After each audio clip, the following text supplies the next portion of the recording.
Nggak masalah. Justru kamu yang harus makan, Pak. Pak Widodo, mboten nopo-nopo, ya kan? Wes, nggak Iya. apa-apa. Makin luar Alkitab biasa. yang mengatakan Iya. kalau kamu kepadamu disajikan makanan, kamu jangan tanya ini berhala atau apa. Makan saja.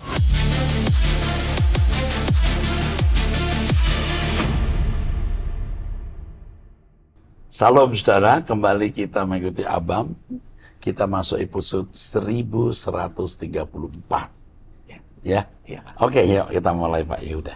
Baik Pak, pertanyaan pertama dari seorang wanita usia 51 tahun, janda cerai mati, memiliki 2 orang anak, tinggal di Sulawesi Tengah, jemaat karismatik. Iya. Shalom Bapak Rohaniku, saya seorang ibu yang berjemaat di salah satu gereja karismatik yang digembalakan oleh seorang pendeta. Pendeta ini pernah mengirimkan pertanyaan tentang anak saya yang berkerinduan menjadi hamba Tuhan, dan anak saya juga sudah pernah mengirim pertanyaan di Abam tentang kerinduannya. Jawaban dari Bapak saat itu akan kembali menghubungi, karena STT yang Bapak pimpin tidak ada yang khusus misi. Tapi setelah menunggu ternyata belum ada informasi selanjutnya, akhirnya awal bulan April anak saya sudah mendapat sekolah untuk misi. Dan saat ini anak saya pendidikan di sana. Nih sebentar. Ya. Admin sudah memfollow up dia oleh Pak Gren tapi tidak ada respon. Tidak ada respon. Jadi kita sudah memfollow up. Betul. Masalahnya seberapa kuat follow up itu? Kalau cuma sekali telepon ya mungkin bisa nggak direspon. Mungkin 3 berkali-kali. kali, Pak. Apa? 3 kali. Oh 3 kali ya. Sudah 3 kali direspon. 3 Tolong kali dihubungi tidak lagi. direspon, iya. Ibu ini. Sekarang juga dihubungi. Ya. Jangan sampai terkesan kita nggak peduli. Ya. Sampai dia dipindahkan ke Yayasan Pintu Indonesia.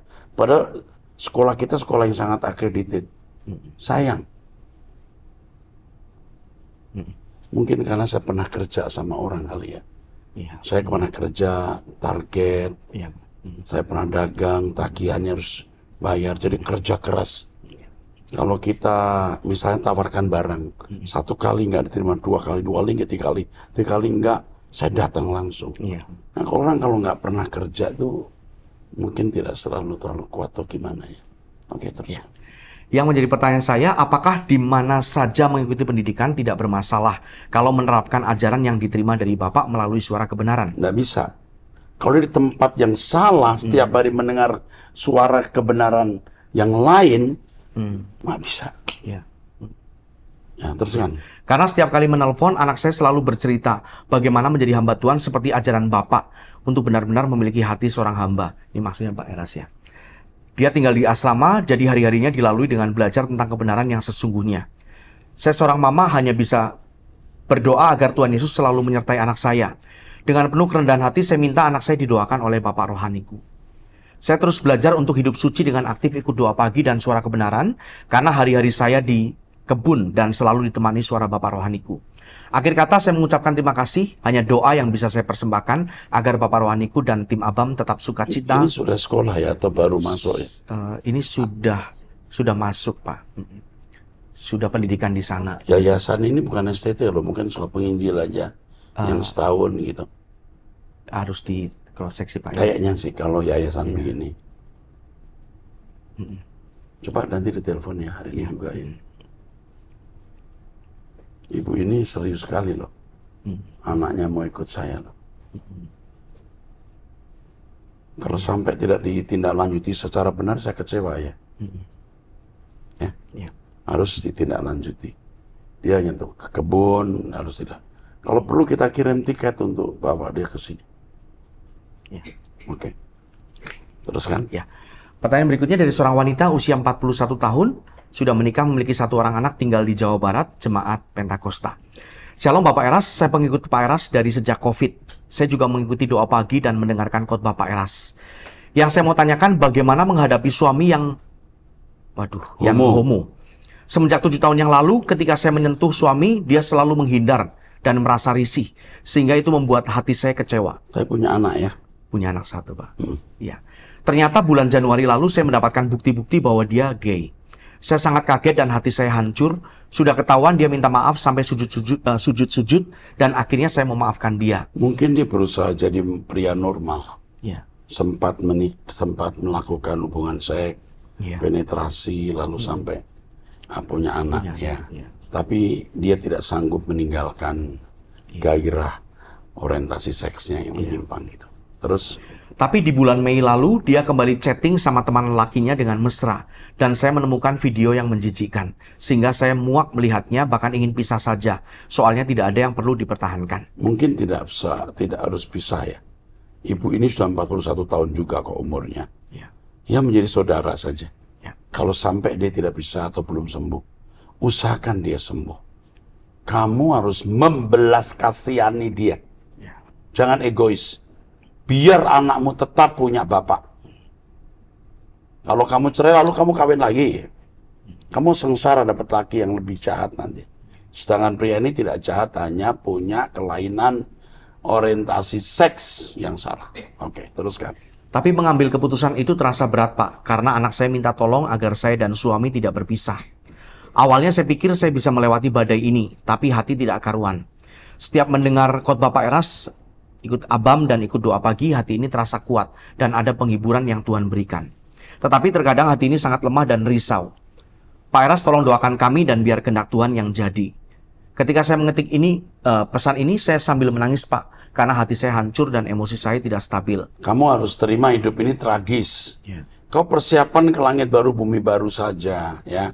Kalau kamu begini aja sudah oleng, lalu bisa kayak kehilangan hidup, kamu memberhalakan masalah, memberhalakan suami, memberhalakan keluarga, memberhalakan kebahagiaan di dunia. Kebahagiaanmu harus Tuhan, apapun yang terjadi. Kau masih punya satu anak yang harus kamu besarkan, kamu harus tabah, ya. Ikuti saya, jangan cerai. Kalaupun akhirnya dia masih bersama dengan kamu, lalu dia juga berjuang sebenarnya untuk meninggalkan cara hidupnya yang salah sampai bersujud. Tapi kan meninggalkan libido dari orientasi seks yang salah itu tidak gampang loh. Ya kamu diberi kehormatan atau hak istimewa dari Tuhan untuk berjuang melewati keadaan ini. Kalau kau bisa melewatinya, kamu dewasa. Oke. Terima kasih Pak Eras sudah mendengarkan curhat saya. Selama ini saya tidak pernah cerita masalah pribadi saya ke orang lain dan hanya bawa ke Tuhan saja karena lebih aman. Tapi kali ini saya sudah tidak kuat, Pak. Terima kasih, Tuhan Yesus memberkati. Oke, nasihat saya begitu. Masih kamu nggak kuat, ada masalah, kirim lagi. Nanti saya akan layani, ya. Kasihan ibu ini. Oke, teruskan. Berikutnya dari seorang wanita usia 56 tahun tinggal di Kalimantan Tengah. Shalom Pak Eras, saya tidak bertanya tapi hanya menyampaikan ucapan terima kasih yang sebesar-besarnya kepada Bapak. Selama 5 tahun mengikuti ajaran Bapak, saya dan anak-anak sampai hari ini dalam keadaan baik-baik saja. Kami dipoles demikian rupa dengan cara yang sangat luar biasa meskipun belum secemerlang yang Tuhan inginkan. Tapi cukup berdampak agar bisa melangkah dengan rasa yang berbeda dari sebelumnya. Rasa khawatir telah digantikan oleh keyakinan selalu berjalan bersama Tuhan Yesus setiap saat. Banyak hal yang tidak dapat dimengerti dan tidak bisa diungkapkan dengan kata-kata, hanya bisa dirasakan. Jalan keluar dan pertolongannya selalu datang pada waktu yang tepat, membuat saya semakin giat mencari wajahnya. Pak, anak saya yang bungsu tahun 2020 masuk kuliah yang diminta oleh dosennya untuk memperagakan idolanya, yaitu Pendeta Erastus.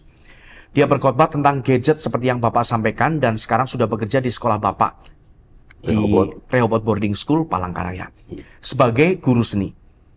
Terima kasih banyak Pak, saya juga berterima kasih kepada Bapak dan Ibu yang bertugas di sekolah tersebut di Palangkaraya yang sudah menerima anak saya. Sekaligus saya mohon bimbingan dan arahannya agar bukan hanya mengajarkan ilmu pengetahuan yang didapatkan di bangku sekolah, tapi bisa mendidik siswa-siswinya agar mengenal kebenaran supaya karakter mereka diubahkan serta memiliki akhlak mulia. Semangat Pak Eras, tetap jaga kesehatan karena masih banyak jiwa yang membutuhkan Bapak. Semoga Elohim Yahweh memberi umur panjang, melindungi dan memberkati Bapak sekeluarga. Seluruh pekerja GSKI dimanapun berada, juga para pecinta suara kebenaran yang masih berjuang agar hidup kudus, tak bercacat, tak bercela, agar berhasil menyeberang ke langit baru, bumi baru. Amin. Bicara mengenai Rehoboth Boarding School, Palangkaraya, saya jadi ingat kita punya Rehoboth Boarding School juga di Tomohon dan di Medan. Ya, Palangkaraya juga kita punya Rehoboth Boarding School, bukan hanya untuk SMA, SMP juga. Dan kita juga membantu pendeta-pendeta yang tidak mampu, anaknya nggak bisa sekolah, kita sekolahkan. Jadi kalau Bapak Ibu di sekitar Medan, kami punya sekolah Rehoboth Boarding School untuk tingkat SLTA. Nanti bisa melihat di running tag ini, running tag-nya bisa dilihat, hubungi Pendeta Yustan. Kalau di Indonesia bagian timur, di Tomohon, lihat running tag-nya. Ya. Kalau di tempatnya Kupang, kita punya sekolah menengah kejuruan, Ya. beberapa kejuruan. Mungkin juga running tag-nya harus ditulis. Mungkin bisa membantu jemaat yang tidak mampu anak sekolah. Jangan nggak karuan, tinggal di jalan-jalan malah jadi rusak. Ya. Kita mesti bimbing dan jagain mereka. Ya. Oke. Baik, pertanyaan berikutnya dari seorang pria usia 26 tahun, belum menikah, tinggal di Jakarta, jemaat GSKI. Shalom Om Eras, saya mau bertanya. Pada salah satu khotbah dan juga di doa pagi, Om Eras mengatakan kalau kita mencintai seseorang, kita mencintainya karena kita mencintai Tuhan. Ya. Saya masih sulit memahaminya karena ketika kita mengasihi seseorang, rasa sayang yang dirasakan adalah dari diri kita untuk orang tersebut. Ya, kalau kita mencintai seseorang, kita menikmati cinta kita kepada orang itu atau sebaliknya. Ya. Tapi dasarnya karena kita mau memuliakan Tuhan. Ya. Kalau bagi orang yang belum punya pacar, pasti tidak akan memilih pacar yang tidak berkenan di hadapan Tuhan. Ya. Kalau itu pasangan hidup, biar dia, maaf tanda kutip brengsek pun tetap kita sayangi. Ya. Kalau dia anak, walaupun ya ngeselin, tetap kita cintai karena Tuhan mengasihi dia. Jadi cinta yang benar itu menerjemahkan perasaan Tuhan. Oke, saya kira itu. Mohon penjelasannya Om, apakah seseorang boleh mengasihi pasangan dan Tuhan secara bersamaan? Lo memang harus. Iya. Dasarnya mengasihi Tuhan. Iya. Tapi di sini memang dibutuhkan kedewasaan. Ya. Oke. Kalau kita ingin mengasihi Tuhan sepenuhnya, bagaimana kita harus menempatkan rasa kasih atau sayang terhadap pasangan kita? Terima kasih untuk jawaban dan penjelasannya Om. Saya sangat berterima kasih dan mengasihi Om Eras. Kamu kalau mengasihi Tuhan dulu, baru kamu tahu maksudnya ini. Ya. Kalau gini loh, kalau anak sayang papa, Ya. sayang mama, dia kan sayang adik-adiknya. Ya. Dia juga menikmati kasih sayang adiknya, satu interaksinya, karena papa mamanya. Ya. Bahkan kadang-kadang adik nakal pun masih kita bantu karena tidak mau melihat papa susah melihat dia. Ya. Itu ya, udah itu dulu, jelas. Baik. Mantap, oke. Pertanyaan selanjutnya dari seorang wanita usia 40 tahun, menikah, memiliki 2 orang anak, tinggal di Ya. Sumatera Utara, jemaat GSKI. Shalom Pak Erastus dan tim Abam, Ya. saya rutin mengikuti semua acara Bapak dan saya dikuatkan akan semua pengajaran Bapak. Haleluya. Yang mau saya tanyakan Pak, kenapa rasanya sulit sekali jalan hidup saya, padahal saya setia sama Tuhan? Memang Pak, suami saya sangat egois, tidak pernah mau bergereja dan hanya suka ke lapo tua. Apakah karena sikap suami saya, rezeki saya tidak ada Pak? Apakah masih tidak cukup kesetiaan saya pada Tuhan? Tolong doakan kami Pak, sementara anak kami masih sangat membutuhkan biaya. Saya punya usaha rumah makan, tapi makin hari makin sepi. Terima kasih Pak, sehat selalu serta tim. Kamu itu ya bersungut-sungut. Ya. Kamu bersungut-sungut terus begini, lama-lama tau nggak rumah makanmu bangkrut. Kamu mesti mengucap syukur, ya masih sehat, punya anak. Banyak orang masih sakit nggak punya anak, punya anak cacat. Anak kamu tidak cacat, kamu baik-baik, ya. Kamu lewati dari hari ke hari, ikuti apa yang sering saya ajarkan. Bisa dilewati tanpa target. Artinya yang penting lewat, yang penting lewat. Kalau warungmu rame, banyak duit, kamu nanti bikin lapo tua. Bukan hanya suamimu yang mabok, suami orang mabok di lapo tua. Jadi kamu nggak apa-apa, pas-pasan. Kamu tidak akan bangkrut kalau kamu mensyukuri keadaan hidup dalam kesucian. Kamu marah sama Tuhan, ini kamu marah. Loh, kamu marah kepada Tuhan itu jadi apa nanti? Ucapkan syukur, hidup suci. Suamimu begitu, udah biarin, nggak usah dipikir. Yang penting kamu hidup suci. Tuhan saja tidak bisa melarang dia kalau memang dia niatnya masih mau nggak benar. Kamunya yang harus benar. Kamu benar, hidup suci, suamimu akan diubah Tuhan. Udah, amin. Teruskan. Berikutnya dari seorang pria usia 61 tahun, menikah, memiliki 1 orang anak, tinggal di Jawa Timur, jemaat Pentakosta. Ya. Shalom Bapak Erastus Sabdono beserta tim Abam yang saya kasihi. Saya mau bertanya Pak, masih ada jemaat yang mengantar nasi kotak ke rumah dan di gereja untuk mengenang almarhum keluarganya yang ke-7 hari, 40 hari, 100 hari, dan 1000 hari. Apakah kita boleh memakan makanan tersebut? Makan saja, emangnya kenapa? Emangnya kenapa? Makan saja, terus. Karena biasanya ketika dikirim makanan dari tetangga seperti itu, saya tidak mau makan dan yang makan hanya anak dan istri saya. Ya, sama juga kalau itu racun, anakmu yang mati. Nggak masalah. Ya. Mas, justru kamu yang harus makan, Pak. Ini Pak Widodo ini namanya. Aduh, Widodo itu kan artinya apa? Pak Widodo, mboten nopo-nopo, ya kan? Wes, nggak apa-apa. Dimakan aja, Pak. Terus, Ya, demikian pertanyaan saya. Terima kasih dan mohon jawabannya. Semoga Bapak peserta tim Abam sehat selalu dan semakin luar Alkitab biasa. yang mengatakan kalau kamu kepadamu disajikan makanan, kamu jangan tanya ini berhala atau apa. Makan saja, ya. Ya udah itu aja. Oke, teruskan. Berikutnya dari seorang pria usia 38 tahun, menikah memiliki 3 orang anak tinggal di Jakarta, jemaat karismatik. Shalom Pak Eras, istri saya jatuh cinta dan berselingkuh berkali-kali dengan teman kantornya dan memutuskan meninggalkan saya beserta 3 anak kami. Ya.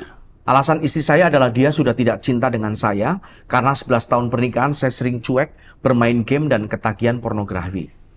Saya sudah bertobat dan memaafkan dia, tetapi teman kantornya tidak rela bahkan bersikukuh kalau mereka sudah saling cinta dan mau segera menikahi istri saya. Apa yang harus saya perbuat? Segala cara untuk mempertahankan istri saya sudah saya lakukan. Sekarang istri saya sering berpergian keluar kota berhari-hari dan hanya berdua saja dengan pria tersebut. Walaupun sebelum pergi dia selalu izin ke saya, tetapi ketika saya larang dia akan sangat marah dan bersikeras tetap ingin pergi. Jadi saya mengikuti saja semua kemauan dia. Istri saya juga sering menceritakan betapa sayang, romantis, dan care-nya orang itu ke dia. Dan semua hal-hal yang dilakukan pria itu diceritakan ke saya. Istri saya juga sudah memutuskan untuk tinggal berdua dengan pria itu bulan September ini. Dan dia berjanji akan bertanggung jawab menafkahi ketiga anak kami untuk biaya pendidikan dan akan sering datang untuk menjemput anak-anak jalan-jalan. Ya ini rupanya si pria ini kayaknya kurang bisa cari duitnya. Iya Pak. Istri yang cari duit. Iya. Terus? Bulan Desember ini dia bilang akan menceraikan saya. Sampai detik ini pun saya tetap berusaha mempertahankan hubungan dengan berubah, tidak cuek, tidak pernah marah, berusaha care dan bersikap romantis. Tetapi istri saya bilang hatinya sudah di laki-laki tersebut. Ya udahlah. Iya. Aku udah mau care, istrinya sudah move on. Ya, terus? Apalagi yang harus saya lakukan? Apakah ketika sudah diceraikan saya harus tetap berharap dia kembali? Atau saya harus mencari pasangan baru? Ini ya cerobohnya orangnya. Iya. You ini manusia ceroboh. Setelah menghadapi begini, baru mau berubah. Iya. Kalau istrimu balik, lalu kamu kumpul lagi, kamu percaya nggak kamu ceroboh lagi? Iya. Kamu itu punya jurus ceroboh itu sudah dari muda. Makanya kamu tidak berpotensi mencari nafkah. Iya. Itu kan peta hidup masa lalumu. Jadi kalau sampai istrimu tidak merasa terisi, kemudian memindahkan hatinya ke pria lain, move on, ya iyalah. Masa iya dong. Kamunya yang betul-betul jadi pria yang ketika dia membandingkan dirimu dengan orang lain, gitu, kamu gitu. Jadi sekarang apa yang harus kamu lakukan? Buktikan kamu tidak ceroboh lagi. Kerja keras, cari uang. Jangan care-care pura-pura. Mau usah nggak pura-pura, Pak? Itu masih pura-pura karena hatimu sebenarnya melakukan itu karena keadaan istrimu yang lari ke pria lain. Itu kamu tidak serius sebenarnya. Coba kalau istrimu misalnya nggak ada pria lain, kamu masih sembarangan. Sekarang kamu rubah dulu hatimu supaya kau punya ketulusan, ketidakpura-puraannya gitu. Tanpa bermesraan tapi hatimu betul-betul terarah ke istri bukan ke gadget. Kamu pasti suka melihat gadget ya? Iya tadi Pak. Betul. Bahkan pornografi. Pornografi, udah. Kamu menikmati pornografi, kamu dingin terhadap istri karena wajah orang di pornografi itu lebih cantik dari istrimu. Kau nikmati wajah-wajah apa binatang film ya? Iya binatang film. Itu masalahnya. Kamu berubah dulu. Kamu jangan bicara keras lagi, ngelarang-larang dia. Tambah kamu larang, tambah kabur. Diam, berdoa, bertobat. Ikut doa pagi bersama saya.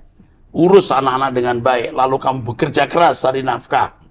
Nggak usah istrimu yang menafkahi anak-anakmu, kamu yang harus menafkahinya.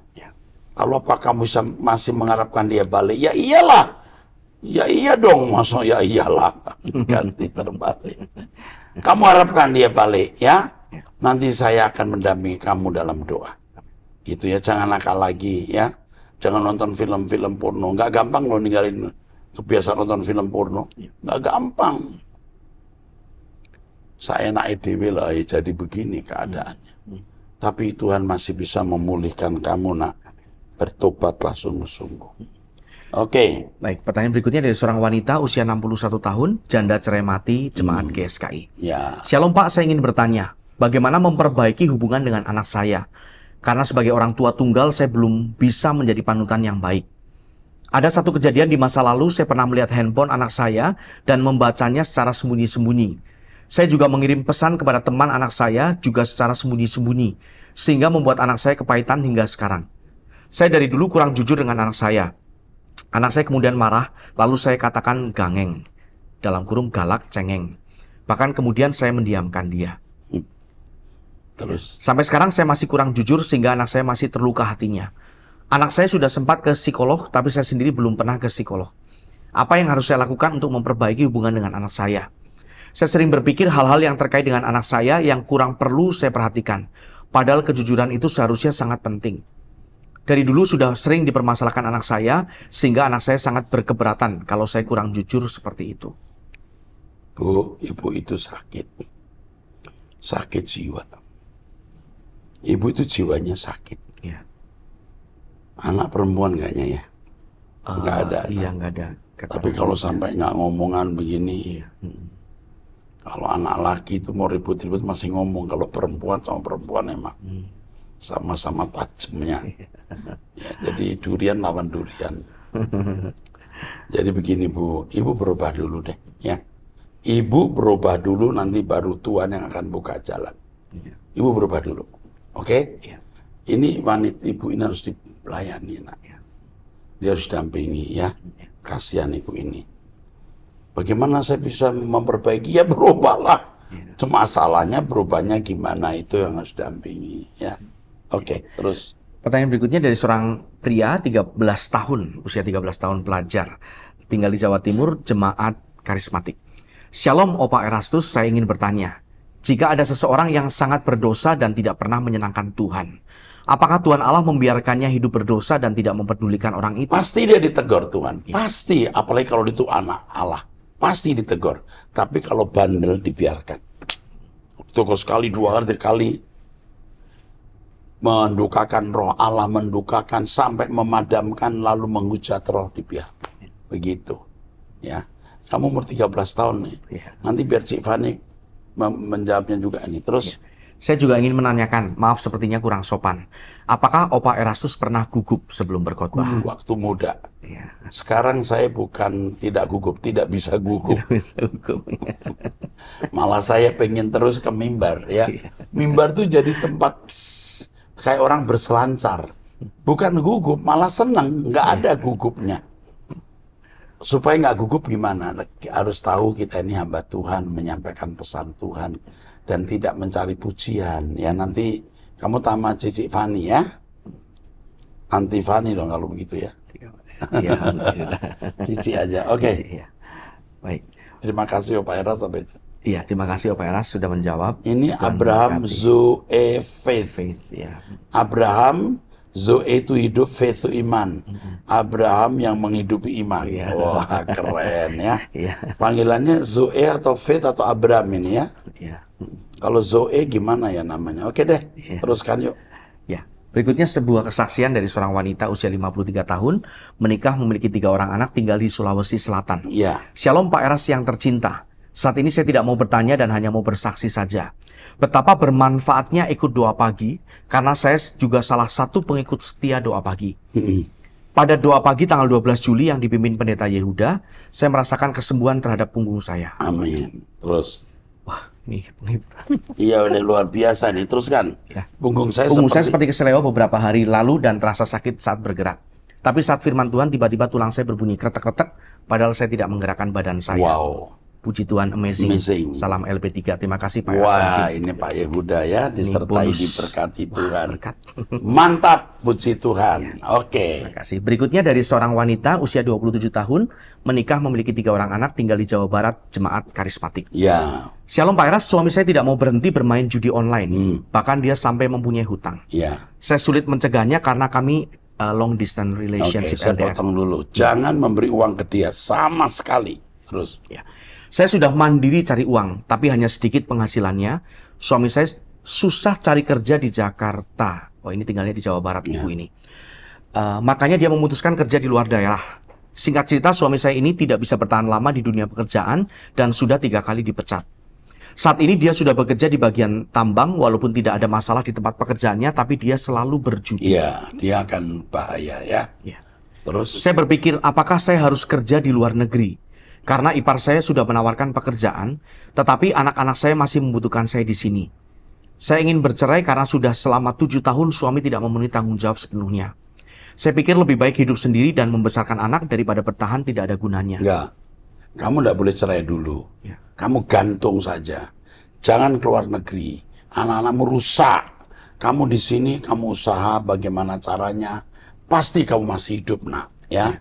Kasihan umurnya masih 27 tahun. Ya. Anaknya 3. 3. Jadi suaminya ini sudah mempunyai 3 anak. Masih judi online. Nggak ada orang yang berjudi hidupnya senang lalu bahagia. Nggak ada.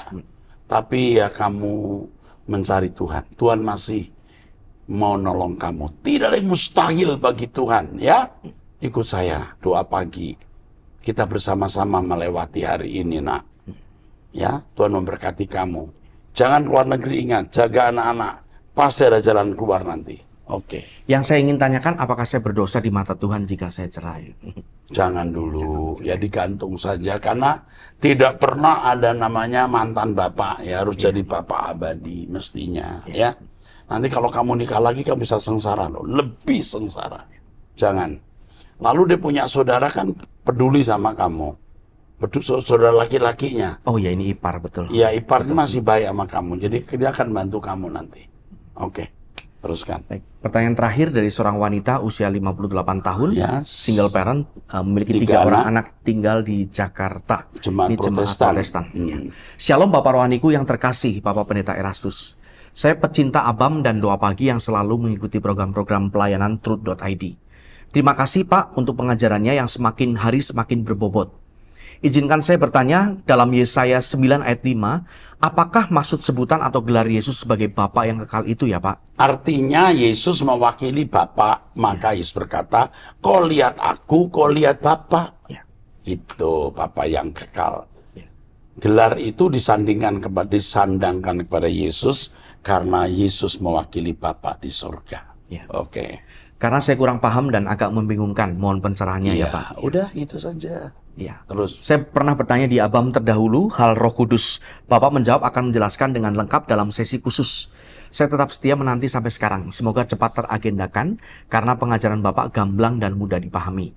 Terima kasih sebelumnya. Allah Bapa dan Tuhan Yesus memberkati pelayanan Bapak dan tim yang makin solid dalam kasih Tuhan. PR kita ini luar biasa. Iya, Pak. Monoteisme lagi saya tulis lagi. Iya.